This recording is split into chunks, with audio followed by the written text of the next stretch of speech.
Bonjour chers élèves, dans cette vidéo qui est destinée aux deuxième année SPC français, au CSPT, aux sciences éco et techniques, je vais corriger l'exercice 3 d'un travail à domicile numéro 5 qui était déjà publié sur ma page Facebook soutienmath.mj et corrigé dans ma chaîne YouTube Abdelmajid Prof Math.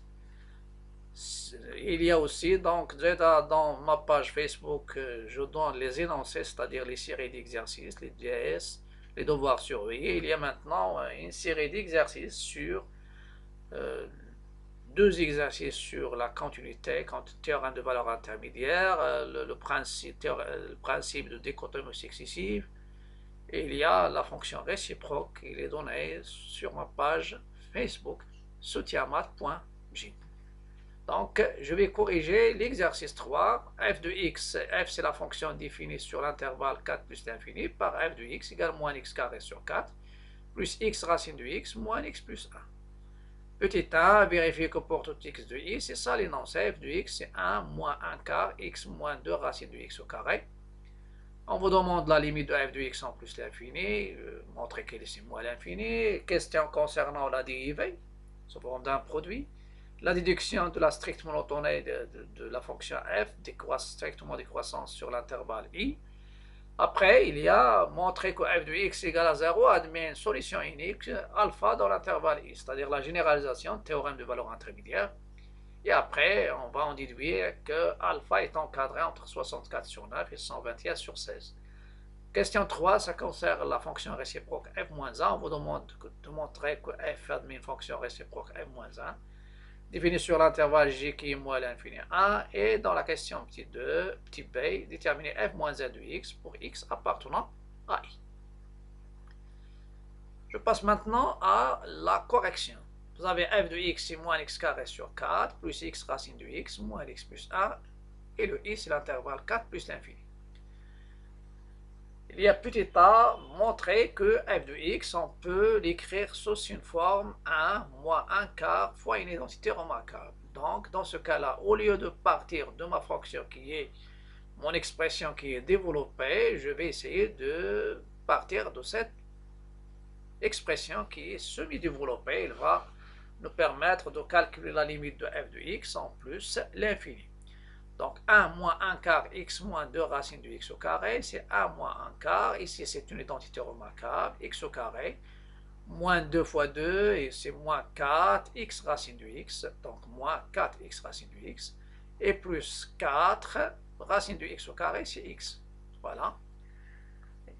Je développe, ça va me donner moins x carré sur 4. Il y a plus 1 ici. Il y a plus 4 sur 4 qui est 1. Donc x racine de x. Et il y a normalement 4 moins 1 sur 4 fois 4x, ça donne moins x. Et c'est f de x. Donc f de x, il peut s'écrire sous cette forme. La limite de f de x en plus l'infini, c'est la limite. Je ne peux pas utiliser cette forme parce que ça va me donner celle-ci c'est moins l'infini, celle-ci c'est plus l'infini. Plus l'infini moins l'infini, c'est une forme indéterminée. Donc je dois factoriser par x. Donc c'est pourquoi j'utilise bien sûr cette question. Donc c'est la limite en plus l'infini de 1 moins 1 quart x moins 2 racine de x au carré. Et ça va me donner moins l'infini. Pourquoi? Parce que x moins 2 racine de x, sa limite en plus l'infini, c'est plus l'infini moins l'infini, mais je vais soit factoriser par x, soit factoriser par racine de x. Ça donne aussi racine de x parce que x c'est la racine de x au carré. Et x est strictement positif. Parce que ici, je vais normalement faire un rapport. Donc je factorise par x, et je suis au voisinage de plus l'infini. Ça, c'est valable quel que soit x positif ou nul. Mais au voisinage de plus l'infini, x, il est différent de 0. Donc, il est largement positif. Donc, je factorise par x, facteur de 1, moins 2, racine de x sur x. Mais x, c'est la racine de x au carré. En simplifiant, ça donne 2 sur racine de x. Ce rapport, c'est 2 sur plus l'infini, donc il tend vers 0. Il y a 1. Et x, elle tend vers plus l'infini, donc la limite, c'est plus l'infini. Et avec, normalement, moins 1 quart, ça donne moins l'infini. Je passe à la dérivée, soit x appartenant à l'intervalle 4 plus l'infini. F' de x, c'est quoi? C'est la dérivée de cette expression. La dérivée de la somme, c'est la somme des dérivés, donc moins x carré sur 4 prime, plus x racine de x prime, plus moins x, plus 1 dérivé. Voilà, il n'y a rien ici, donc la dérivée de x carré, c'est 2x, avec, donc c'est moins 2x sur 4, c'est ça. Plus ici, c'est la dérivée des produits. Dérivée des produits, c'est dérivée des premiers facteurs fois le deuxième, plus le premier facteur fois la dérivée du deuxième. C'est u'v plus uv'. Donc, c'est la dérivée de x fois racine de x, plus x fois la dérivée de racine de x. La dérivée de moins x, c'est moins 1, et la dérivée de 1, c'est 0. Dérivée de racine de x, c'est 1 sur 2 racine de x. Donc, je remplace. Donc, f' de x, c'est moins x sur 2, plus racine de x, plus x fois 1 sur 2 racine de x, moins 1. Et vous avez x, c'est quoi? C'est racine de x, le tout au carré, en simplifiant par racine de x. Ça reste ici plus racine de x sur 2. Il y a racine de x, il y a moins x sur 2, il y a moins 1. Moins x sur 2, ça reste comme ça. 2 racine de x sur 2, plus racine de x sur 2, ça donne 2 plus 3. Ça donne 3 racines de x sur 2, il y a moins 1, et ça donne, voilà, ça c'est la dérivée. Après, je vais prendre la forme factorisée. Au lieu de factoriser celle-ci, je peux prendre la forme factorisée, et je la développe. Moins 1 demi, racine de x moins 1 fois racine de x moins 2. Donc, si moins 1 demi, je développe, racine de x fois racine de x, ça donne x. Moins 2 racine de x et moins racine de x, ça donne moins 3 racine de x. Et vous avez moins 1 fois moins 2, c'est plus 2. Je développe, je tiens moins x sur 2, plus 3 racine de x sur 2. Et moins 1. Donc, f' de x, il peut s'écrire sous la forme moins 1 demi racine de x moins 1, racine de x moins 2. Je passe maintenant à l'étude de sin.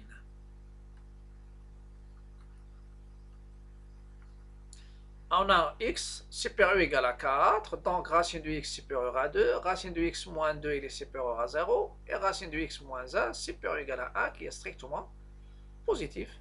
Donc le produit il est positivement nul, et avec moins 1 demi ça donne strictement négatif. Normalement ici c'est strictement racine de x moins 2, racine de x, mais c'est dans le cas où vous avez x supérieur ou égal à 2. Donc, il peut s'annuler bien sûr en 2, mais ça reste strictement décroissant parce qu'il s'annule uniquement en un point. Pour qu'il ne soit pas strictement monotone, il faut qu'il s'annule sur un intervalle. Donc, quel que soit x appartenant à 4 plus l'infini, vous avez f' de x, elle est, je peux dire ici, inférieure ou égale à 0, mais vous avez la dérivée, elle s'annule en 4. f' de 4, ça donne racine de 4, c'est 2 moins 2. Donc il y a un seul point, c'est le point de départ, c'est on va trouver la courbe, il va admettre une demi-tangente horizontale au point d'abscisse 4. Donc f, il est strictement décroissant sur i. Je passe la question petit b, c'est la continuité. La continuité, je vais utiliser la forme de la fonction. Donc la fonction, je vais regrouper cette expression avec celle-ci pour avoir un polynôme, et il y a x racine de x, c'est le produit d'un polynôme avec la racine de x qui est une fonction usuelle. Donc la fonction qui est tout x associée moins x carré sur 2 moins x plus 1, c'est une fonction polynôme. Elle est continue sur R et en particulier sur 4 plus l'infini. La fonction qui est tout x associée x racine de x est un produit de deux fonctions usuelles, x et racine de x. Continue sur R plus parce que la racine est continue sur R plus, et en particulier sur 4 plus l'infini. Donc f est continue sur 4 plus l'infini, comme somme de deux fonctions continues sur 4 plus l'infini. Et ensuite, par suite, f, puisqu'il est continu, est strictement décroissante sur l'intervalle 4 plus l'infini. La question posée, je vais revenir aux questions. Montrer qu'elle est strictement décroissante. La question petit b, montrer que f de x égale à 0 admet une solution unique alpha dans l'intervalle 4 plus l'infini. Donc ici, je vais utiliser le théorème des valeurs intermédiaires. C'est-à-dire en passant, c'est pas le calcul de f de a fois f de b. Si on vous donne directement cette question, au lieu de vérifier, montrer que f de x égale à 0 admet une solution unique alpha dans l'intervalle, alpha vérifiant bien sûr, ou bien tel que alpha est compris, vous pouvez étudier, il y a la stricte monotonie, et il y a la continuité, et utiliser le produit du f de a fois f de b, il faut qu'il soit strictement négatif. Mais ici, je vais utiliser l'image de l'intervalle. Voilà.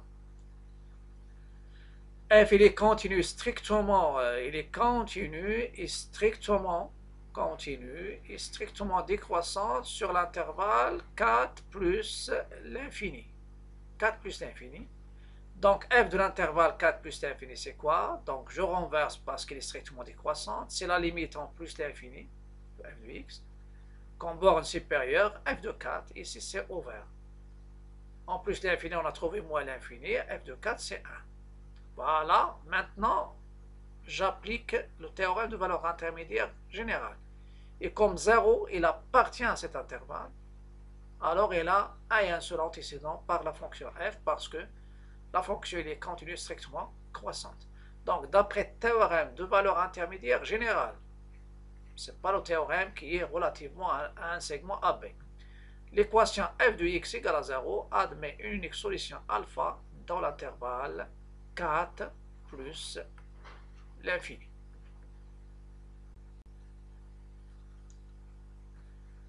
Vérifions maintenant que alpha il est compris entre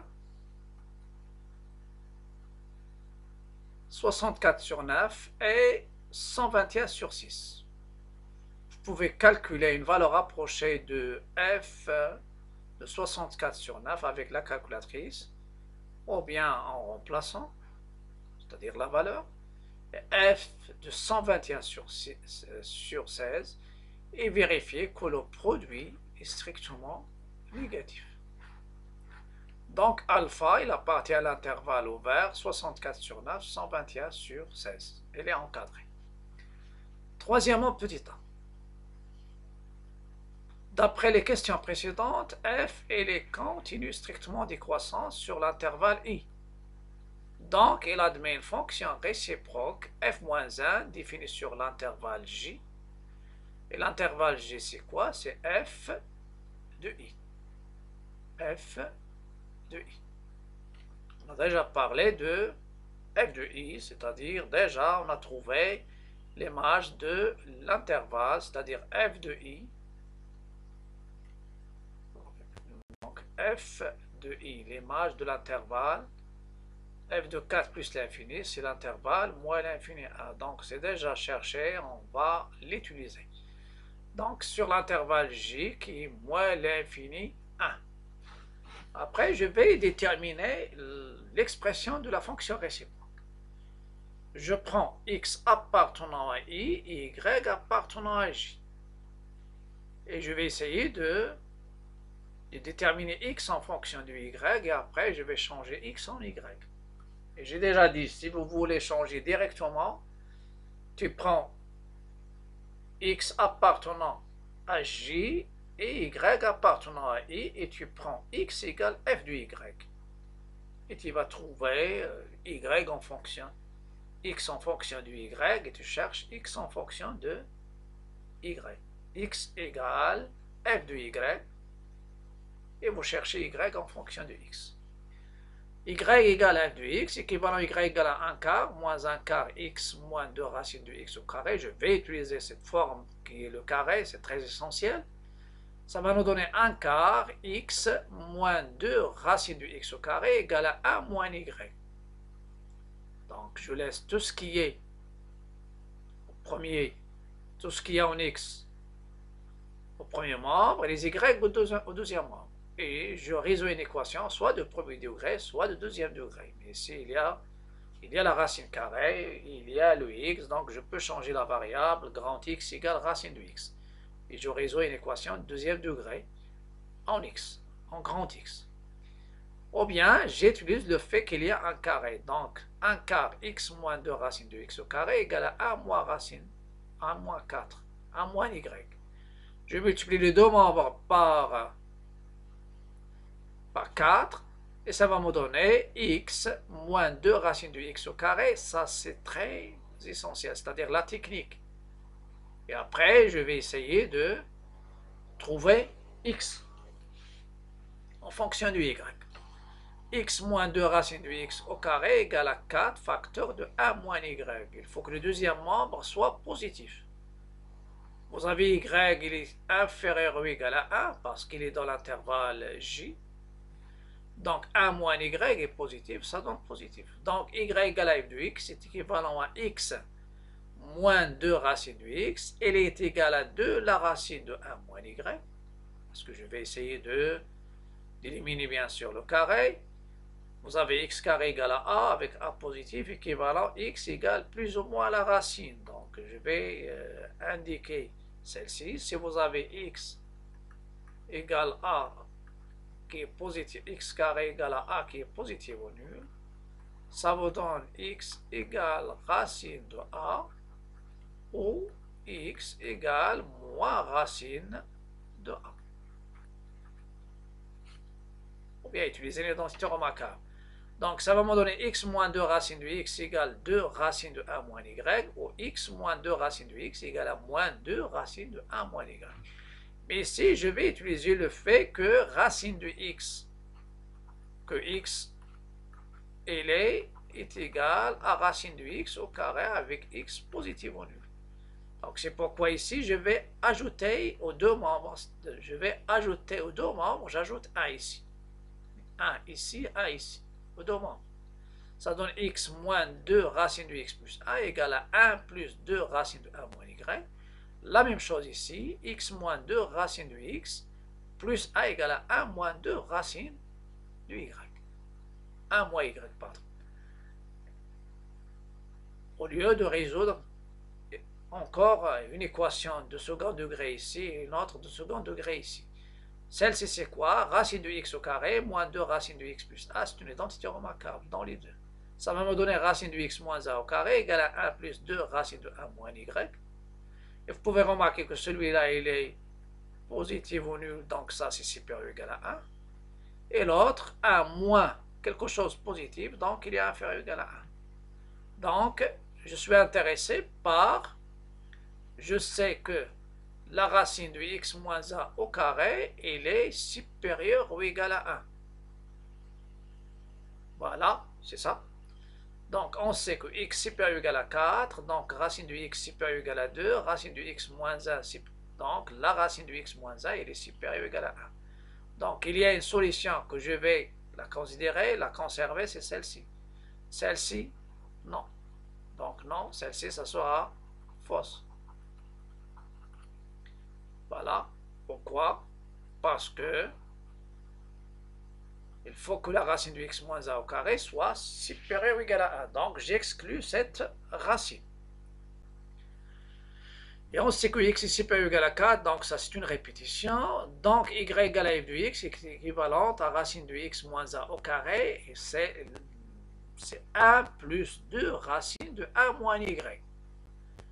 À nouveau, je sais que la racine de x moins 1, elle est supérieure ou égale à 1, donc c'est positif. Donc, si je fais la racine carrée, ça donne valeur absolue de, parce que la racine carrée, je peux prendre ici la racine carrée, racine, et après 2, c'est la racine de 1 plus 2 racine de 1 moins y. Celle-ci, ça donne valeur absolue de racine de x moins 1 égale celle-ci. Et puisque celui-là est positif, ça va me donner racine de x moins 1 égale la racine de 1 plus 2 racine de 1 moins y. Voilà. Donc racine de x moins 1 égale la racine de 1 plus 2 racine de 1 moins y. Et ça va me donner racine de x. Maintenant, je fais passer le moins 1 au deuxième membre. Ça me donne racine de x égale à 1 plus la racine de 1 plus 2 racine de 1 moins y. Et on peut élever les deux membres au carré. Ça donne x égale le carré. Et ça, c'est f moins 1 du y. Avec y appartenant à j. Et si vous changez y en x, j'obtiens f moins 1 du x, c'est 1 plus la racine de 1 plus 2 racine de 1 moins x au carré pour x appartenant j. Et l'intervalle j, bien sûr, c'est l'intervalle moins l'infini 1. Et sur moins l'infini 1, vous avez 1 moins x, elle est positive. Donc, vous avez la solution. Je vais maintenant effacer. Et ça reste dans la vidéo, ça reste dans l'explication. Mais avant de vous quitter, je vous invite, comme toujours, donc je vous invite à cliquer sur le bouton s'abonner. Ça coûte rien pour vous, c'est uniquement ça m'encourage, ça soutient ma chaîne et ça m'encourage aussi pour passer avec vous l'année de bac, comme préparation, réponse aux questions, les DES aussi, les devoirs à la maison, les devoirs surveillés. Donc, s'abonner à ma chaîne pour recevoir tout ce qui est nouveau. N'oubliez pas aussi de liker, partager, commenter. Et à bientôt et à la prochaine.